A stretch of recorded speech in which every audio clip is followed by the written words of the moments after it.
রাধে রাধে বন্ধুরা, আমাদের আজকে বাড়িতে ফলি মাছ এসেছে। ফলি মাছগুলো আলু, বেগুন, পেঁয়াজের পাতা দিয়ে ওগুলো দিয়ে রান্না করব। পেঁয়াজও দিব। আমি এখন নুন হলুদ দিয়ে ধুয়ে মুছে মেখে নিচ্ছি। আমি মাছগুলো ভেজে নিয়ে এসি। এই যে পেঁয়াজের পাতা আমার ঘরে ছিল, উঠায় নিয়ে আসছি। এখন বেগুনটাকে কেটে নিচ্ছি 4 ফালি করে। আমি কড়াইয়ে তেল বসায় দিয়েছি। এখন আমার রান্নাটা আজকে দেরি হয়ে গেছে, তো ওই জন্য সব গুছায় নিতে পারিনি। এখন তেল বসায় দিয়েছি, বেগুনগুলো বসায় দিয়েছি কড়াইয়ের মধ্যে। লাল লাল হয়ে গেছে, এখন বেগুনটা হয়ে গেছে। এখন আমি আলুটাকে ভেজে নেব। সেদ্ধ করা ছিল আলুটাকে আমি অল্প লাল লাল করে ভেজে নেব। নুন হলুদ দিয়ে ভেজে নিচ্ছি। অল্প ভাজলেই হয়ে যাবে এটা।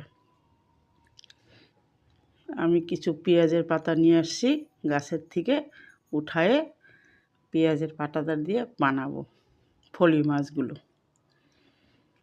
শীতকালে ফলি মাছ খেতে না এইভাবে দারুণ লাগে। আমার আলুগুলো ভাজা হয়ে গিয়েছে, আলুগুলো উঠায় নিচ্ছি।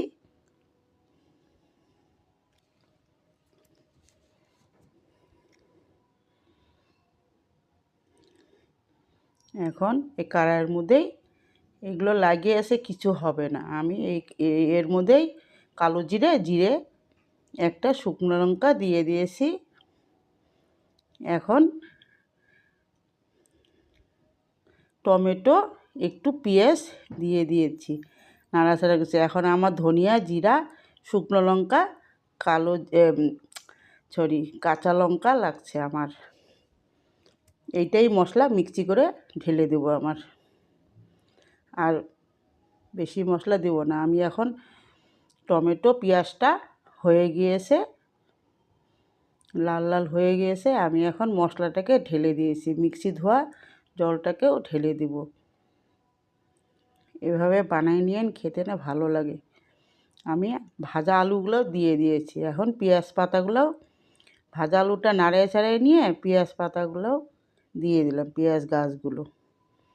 এখন বেগুনটাও ঢেলে দিব আমি। বেগুন তো ভাজা ছিল, বেশি নাড়ায় চাড়ালে গলে যাবে। আমি এখন অল্প নাড়ায় চাড়িয়ে নিয়ে জল ঢেলে দিলাম।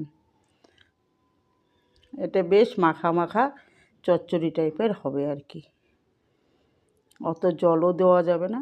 আমার মাছগুলোও ঢেলে দিয়েছি। এখন রান্নাটা হয়েই আসছে, পুরো ফুটে আসছে।